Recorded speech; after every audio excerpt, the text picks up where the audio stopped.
नमस्कार दोस्तों, मैं आ गया हूँ आपके सामने with the fifth part of average and allegation from logical angle. आपका स्वागत है। और अब तक मैंने पहले 4 पार्ट्स में मैंने वेटेड एवरेज और एवरेज की कंसेप्ट बताई है, राइट। होपफुली आपको समझ में आई होगी, एंड नहीं समझ में आई तो प्लीज़ गो थ्रू वीडियोज़। उन वीडियोज़ के लिंक्स मैंने अपने डिस्क्रिप्शन बॉक्स में दिए हुए हैं कि जहाँ पर आपको वीडियो मिलेगी, please go through that. This is part 5। मेरी चैनल का नाम है द लॉजिकलिस्ट, और बाकी कम्युनिकेशन चैनल हमारे डिस्क्रिप्शन बॉक्स में दिया हुआ है, सब कुछ दिया हुआ है। Please go through all the details, आपको सारे मिल जाएगी। मैंने अपना नंबर भी वहाँ पे दिया हुआ है, so that any problem you can get back to me, right, any time. जो मैंने आपको एलिगेशन फार्मूला बताया था पिछली टॉपिक में या पिछली लेसन में, वो मैं एक बार फिर से दोहरा देता हूँ, just to make the whole points clear. तो एलिगेशन फार्मूला क्या होता है कि दो चीज़ों को मिलाते हैं, राइट। तो जैसे मैंने पिछले सवाल में था कि बॉयज़ की एवरेज एज है 24 ईयर्स, ओके, और गर्ल्स की एवरेज एज है 21 ईयर्स, और नेट एवरेज अगर 23 ईयर्स है तो which means it will be 24 minus 23 upon 23 minus 21। Clear ना? तो ये हमारा एलिगेशन क्रॉस वाला जो भी था वो था, राइट। सबसे बड़ी बात यहाँ पे ये होनी चाहिए, जब आप ये फॉर्मूला लगाते हैं तो यहाँ पे यूनिट्स सेम होनी चाहिए। यूनिट्स होगी वो डिफरेंट अगर हो गई तो बात बिगड़ जाएगी। यहाँ पे अगर 24 ईयर्स पर बॉय है, 21 ईयर्स पर गर्ल है, 23 ईयर्स पर स्टूडेंट है, तो ये यूनिट्स अगर डिविएट होगी तो प्रॉब्लम हो जाएगी, राइट। यहाँ पे 24 रुपीज़ पर केजी है, 21 रुपीज़ पर केजी है, 23 रुपीज़ पर केजी है, सेम चीज़ें होनी चाहिए। यहाँ पे अगर कॉस्ट प्राइस है, यहाँ पे कॉस्ट प्राइस है, तो यहाँ पे भी कॉस्ट प्राइस ही होगा, राइट। अगर यहाँ पे सेलिंग प्राइस है, यहाँ पे सेलिंग प्राइस है, यहाँ पे सेलिंग प्राइस होगी। यहाँ पे 24 किलोमीटर्स पर आवर है, 21 किलोमीटर्स पर आवर, यहाँ पे स्पीड है, यहाँ पे स्पीड है, तो यहाँ पे भी स्पीड है, राइट। ये सब बातें आपको ध्यान में रखनी पड़ेगी। अगर आपने ये नहीं किया तो प्रॉब्लम ये होती है बच्चों को कि जब यहाँ पे आ भी जाता है ये रेशियो 2:1, तो किस चीज़ की रेशियो ये समझ नहीं पाते। मैं आपको ये प्रैक्टिकल एक्सपीरियंस बता रहा हूँ, इतने साल से मैं पढ़ाता हूँ, तो मैं ये मेरा एक्सपीरियंस है। मैं चाहता हूँ कि एक्सपीरियंस आप लोग लो यहाँ पे, कि बच्चे को समझ में नहीं आते स्टूडेंट्स को कि 2:1 किस चीज़ की रेशियो आ रही है, कौन सी चीज़ की, क्या ये एज की रेशियो है या नंबर्स की ratio, what ever it is, ये चीज़ें क्लियर नहीं हो पाती, ओके। तो हम चलते हैं कुछ सवाल की ओर। Let's do some questions, right.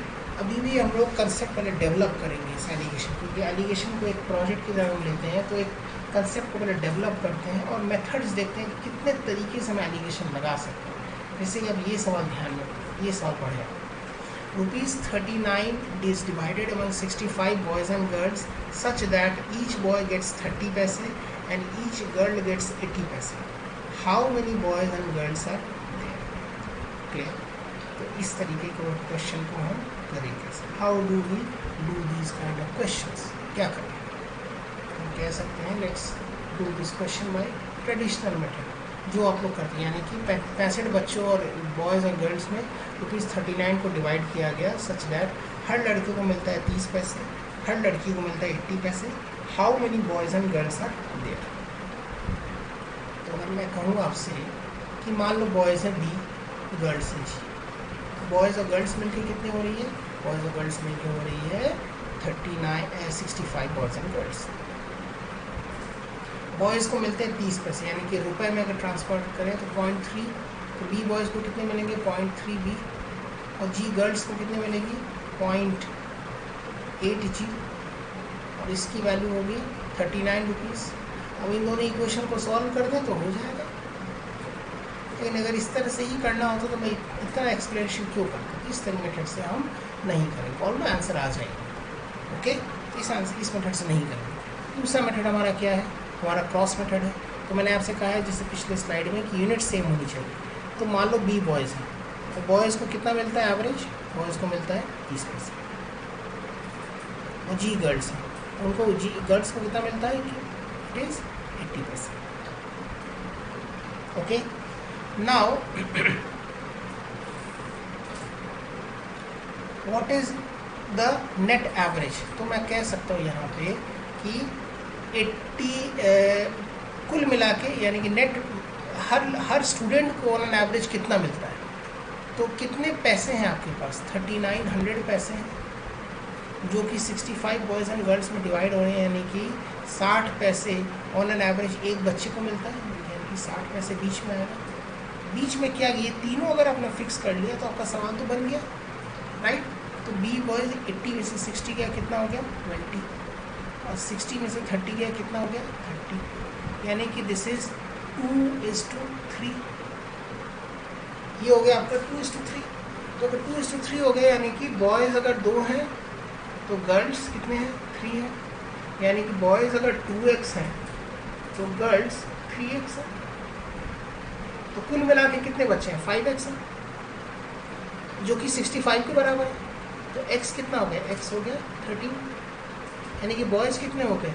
Boys हो गए 2 × 13 यानी कि 26, गर्ल्स हो गए 3 × 13 यानी कि 39,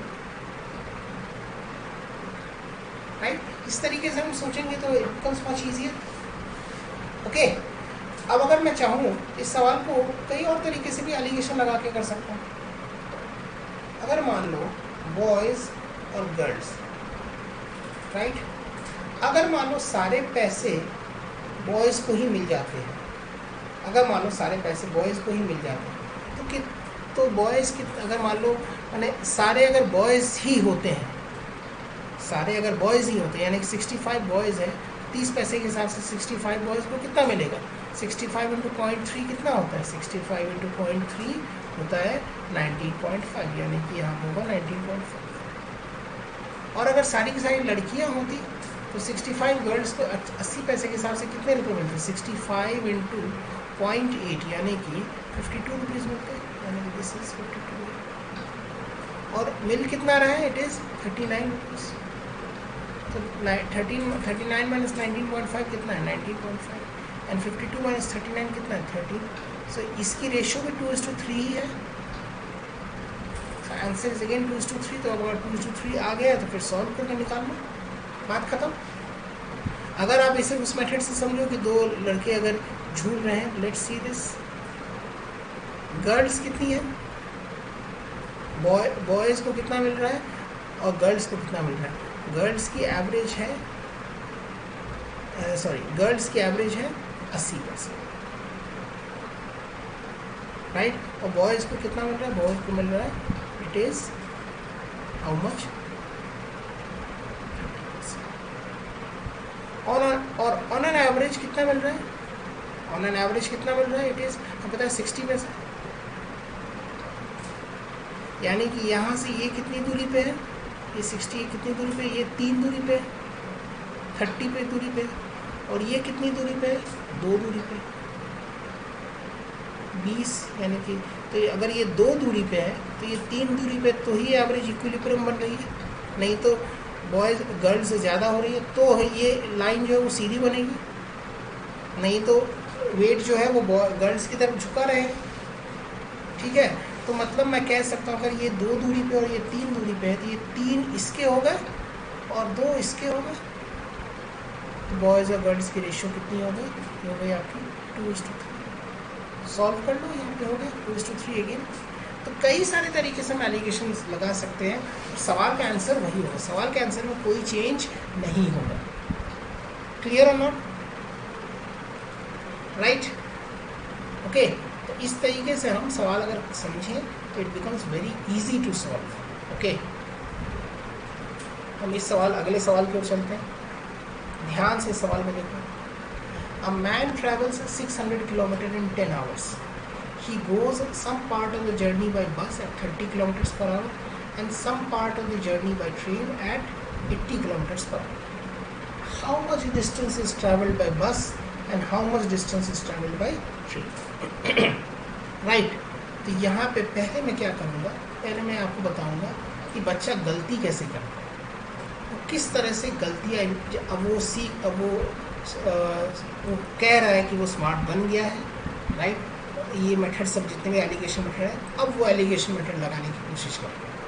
तो अब वो जो गलती तरीके से लगाए वो मैं आपको बताता हूँ वो क्या करेगा, यानी कि मैं यहाँ पे गलती मेथड लगाऊंगा। एलिगेशन का गलती मेथड। 600 किलोमीटर चला 10 घंटे में, तो यानी कि उसकी एवरेज स्पीड कितनी होगी? 60 किलोमीटर पर घंटे, right. Some part of journey by bus, तो बस की स्पीड कितनी है? बस की स्पीड है 30 किलोमीटर पर आवर। और ट्रेन की स्पीड कितनी है? 80 किलोमीटर पर आवर। तो दूरी कितनी है? ये है 20। ये दूरी कितनी है? ये है 30। 2:3 का रेशियो होगा, यानी कि बस अगर 2 है तो ट्रेन 3 है। अब वो क्या करेगा? इस 600 को 2:3 में डिवाइड कर देगा। तो बस से कितना आएगा? बस से आएगा, अगर 2 और 3 5 हिस्से हैं, 5 हिस्से की वैल्यू है 600, एक हिस्से की वैल्यू है 120, 2 हिस्से की वैल्यू होगी 240 और 3 हिस्से की वैल्यू होगी कितनी? 360। यानी कि वो बस से चलता है 240, ट्रेन से चलता है 360। और करके ये सवाल करके वो बाहर निकल के आ जाएगा। क्लियर? लेकिन ये आंसर गलत कैसे है ये हमने बताया। चूँकि मैंने रॉन्ग मेथड लिखा है तो ऑब्वियसली बात रॉन्ग ही है।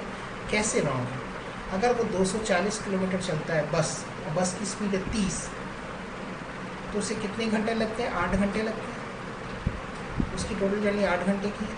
ट्रेन को स्पीड अगर 80 है, 360 को अगर 80 से डिवाइड दूंगा तो कितने घंटे लगेंगे? 4.5 घंटे लगेंगे। तो कुल घंटे कितने होंगे? 12.5 घंटे। लेकिन घंटे हैं कितने यहाँ पे? 10 घंटे। यानी कि इसीलिए ये आंसर गलत है। क्लियर है ना? इस कारण से ये आंसर गलत है। यू शुड नो कि क्या कारण है कि मेरी आंसर गलती हो रही है और सही मेथड क्या है। वही चीज़ मैं लिख देता हूँ यहाँ पे। बस की स्पीड है कितनी? 30 और ट्रेन की 30 किलोमीटर पर आवर। पूरी बात लिखता हूँ यहाँ पर। ट्रेन की स्पीड कितनी है? 80 किलोमीटर पर आवर। और नेट स्पीड कितनी है? 60 किलोमीटर पर आवर। वॉट है ये डिफरेंस कितना है? 20 का। ये डिफरेंस कितना है? 30। ये किलोमीटर्स पर आवर है, किलोमीटर्स पर आवर है, किलोमीटर्स पर आवर। रेशियो क्या होगी? जो पर में जो इस साइड में जो बातें होगी रेशियो उसी की, यानी कि आवर की होगी। यानी कि 2:3 जो होगा वो टाइम का रेशियो होगा, राइट। 2:3 जो होगा वो टाइम का रेशियो होगा।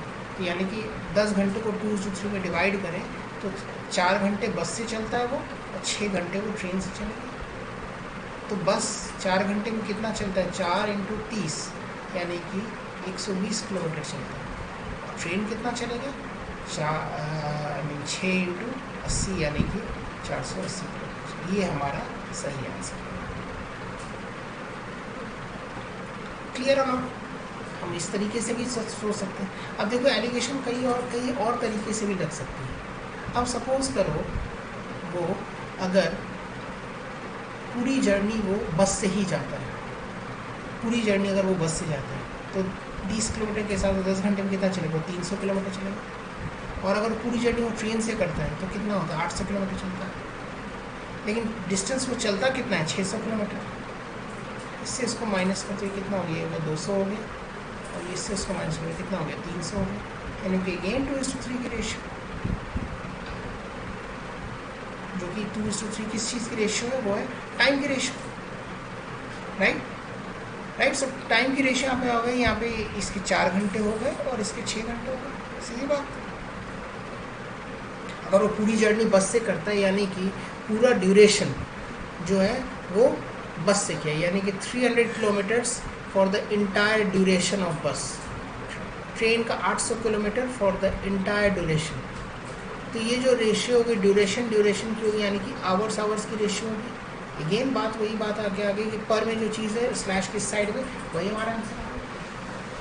क्लियर है नॉट? ओके। तो हमने देखो 2 बार एलिगेशन लगा दिए, फिर भी आंसर 2:3 हो गई। अब हम चाहें तो देखो दिमाग कहाँ तक हम पहुँचा सकते हैं इस सवाल ही में, राइट। तो मैं इसको यहाँ पे मैं इस रॉन्ग मेथड को मिटाता हूँ। अब हमें रॉन्ग मेथड से कोई मतलब नहीं होनी चाहिए। हम चाहे तो दिमाग को कहाँ तक पहुँचा सकते हैं। तो let's do this question by third method of alligation. हमने 2 बार एलिगेशन लगाई, हम चाहे तो 3 बार एलिगेशन लगा सकते हैं, राइट। अब सपोज करो अगर वो बस से चलता है टोटल 600 किलोमीटर 30 किलोमीटर के हिसाब से, तो बस में उसके घंटे कितने होते हैं 20 hours for the entire journey of बस। और अगर वो ट्रेन से सारी दूरियाँ चलता है तो 80 के हिसाब से 600 किलोमीटर चलने से कितना घंटा लगता है, 7.5 घंटे लगते हैं अपनी पूरी जर्नी कवर करने में। लेकिन पूरी जर्नी में कितने घंटे बिताता है, वो 10 घंटे बिताता है। तो अब इस चीज़ को माइनस कर दो, ये कितना हो रहा है, ये हो रहा है 10 - 7.5, यानी कि ये हो रहा है 2.5। और ये कितना हो रहा है, ये हो रहा है 20 - 10, यानी कि 10। तो 2.5:10 कितना हो गया, 1:4 हो गया। यानी कि फॉर द एंटायर जर्नी है, फॉर द एंटायर जर्नी, यानी कि ये रेशियो जो कि वो जर्नी की रेशियो की, यानी कि ये रेशियो जो कि वो 600 किलोमीटर की रेशियो है। तो 600 किलोमीटर की रेशियो को 1:4 में डिवाइड करें तो ये कितना हो जाएगा, ये होगा 1/5 × 600, यानी कि 120 किलोमीटर वो चढ़ा बस से, और ये चला 480 किलोमीटर वो ट्रेन से। एक ही सवाल में मैंने 4 बार एलिगेशन लगाया, एक बार गलती से लगाया और 3 बार सही से लगाया। गलती क्यों की, वो जानबूझ के की, आपको दिखाने के लिए कि हाँ ऐसे ही गलती स्टूडेंट्स करते हैं, और फिर सही कर दिया। और फिर ये भी आपको बताया कि आप गलती से सही पहचान कैसे सकते हैं। Getting it? तो इस तरीके से हम क्वेश्चंस करेंगे। हम एक और सवाल करते हैं इसमें, In what ratio will 2 brands of rice costing 30 rupees and 80 rupees per kg be mixed so that when the mixture is sold at 72 rupees per kg, the gain is 20%? अब बच्चा यहाँ पे फिर एक स्टूडेंट्स फिर एक गलती यहाँ पे करेंगे। अब वो देखेंगे कि यहाँ पे 30 रुपये पर किलो है, यहाँ पे 80 रुपये पर किलो है, और ये तो 72 जो है 72, ये 30 और 80 के बीच में ये कॉस्ट प्राइस, कॉस्टिंग मतलब 2 brands ऑफ राइस कॉस्टिंग 30 रुपये पर, यानी कि कॉस्ट प्राइस है, ये कॉस्ट प्राइस है, और ये सोल्ड एट यानी कि सेलिंग प्राइस। ये भूल जाएंगे और यहाँ पे वो लिख देंगे 72, और इसको लिखेंगे 8, और इसको लिखेंगे कितना 42, यानी कि 4:21 के रेशियो में दोनों ब्रांड को मिलाई जाएगी, जिससे उसकी बेचेंगे 72 पे, तो गेन आएगी 20%। इस 20% को देखेगा भी राइट, वो देखेगा ही नहीं, और इस कारण से गलतियाँ हो जाएगी। सही मेथड क्या है, सही मेथड ये है कि अगर मान लो एक ब्रांड ऑफ राइस की कॉस्ट प्राइस है 30 रुपये पर किलो, दूसरे ब्रांड ऑफ राइस की 80 रुपये पर किलो है, ये कॉस्ट प्राइस है पर किलो, और ये कॉस्ट प्राइस है पर किलो, तो यहाँ पे भी तो कॉस्ट प्राइस ही आनी चाहिए, तो ही बात बनेगी। मैंने कहा यूनिट सेम होनी चाहिए और सेम टाइप की होनी चाहिए। तो अगर सेलिंग प्राइस है 72 रुपये पर किलो और आपका गेन दिया हुआ 20%, तो यहाँ से आप कॉस्ट प्राइस तो निकाल सकते हो। कॉस्ट प्राइस कितना होगा, 72/1 प्लस गेन परसेंट जो होता है वो 20%, 20/100, वो सॉल्व कर कितना होगा 60 रुपये पर किलो, ये 60 हो गया, 60 रुपये पर किलो। ये कितना हो गया, ये होगा 20, और ये हो गया 30, यानी कि 2:3 रेशियो हो गया। 2:3 के रेशियो मिलाएंगे तो होगी बात राइट। अगर आप चाहो तो सेलिंग प्राइस में भी कर सकते हो। तो मान लो बीच में आप यहाँ पे रखते हो सेलिंग प्राइस 72 रुपये पर किलो, तो यहाँ पे कॉस्ट प्राइस अगर होगी 30 रुपीज़ पर किलो, तो अगर 20% प्रॉफिट में बेचेंगे तो यहाँ पे कितनी हो जाएगी, ये हो जाएगी आपकी 30 का 20% होता है 150, यानी कि 6 रुपये ऐड कर दो तो 36 रुपये पर किलो की सेलिंग प्राइस पहले ब्रांड की। दूसरे ब्रांड की सेलिंग प्राइस कितनी होगी, 80 में और 20% जोड़ दो, अगर सारे के सारे 20% उसमें गेन होता है तो कितना होगा, ये होगा 80 में 20%, यानी कि 80 का 20% कितना होता है 16 रुपये होता है। यहाँ पे सेलिंग प्राइस कितनी होगी 96 होगी। अब आप एलिगेशन लगाओ 96 - 72, ये हो जाएगा आपका 72 - 36, तो ये कितना हो गया, ये होगा 24, और ये होगा 36, यानी कि अगेन 2:3। तो 2:3 के रेशियो में मिलाएंगे, जिससे इसको अगर 72 में बेचेंगे तो 20% की प्रॉफिट। तो एक चीज़ आपने देखी इन तीनों सवालों में, मैं सिर्फ इतना ही से इस लेक्चर को ख़त्म करूँगा। इन तीनों सवालों में मैंने तीनों का आंसर 2:3 ही निकला है, लेकिन यूनिट्स के डिफरेंट होने की वजह से पूरा अर्थ का अनर्थ हो जाएगा अगर आपने सही से नहीं समझा तो मैं चाहूँगा इस पूरे वीडियो को पॉज करके इन तीनों सवालों को अच्छी तरह से देखें और ये देखें कि मैंने एलिगेशन कैसे लगाया है, तो ही आप मास्टर कर पाएंगे एलिगेशन के टॉपिक राइट। सो ये हमारा था पार्ट 5 ऑफ एलिगेशन। जहाँ पे मैंने सिर्फ 3 सवाल करा है, मैं मानता हूँ, लेकिन इन तीनों सवालों से कम 25 से 50 सवाल और हो जाएंगे, right. So thank you so much. मेरे यूट्यूब चैनल द लॉजिकलिस्ट को सब्सक्राइब कर लीजिए, जहाँ पे आपको सारे वीडियोस मिलेंगे, और बाकी डिस्क्रिप्शन के जहाँ पे आपको चैनल कोर्सेज कैसे खरीदने हैं, क्या करने हैं, सारा हमारे डिस्क्रिप्शन बॉक्स में दिया हुआ है, राइट। उन लिंक्स पे फॉलो कीजिए और आपको मिल जाएगी। So this is my channel the Logicalist on YouTube, जहाँ पे आपको मिल जाएगा लॉजिकल एंगल पे। आपका स्वागत है, बहुत बहुत धन्यवाद आपका। हम मिलते हैं इन द नेक्स्ट क्लास।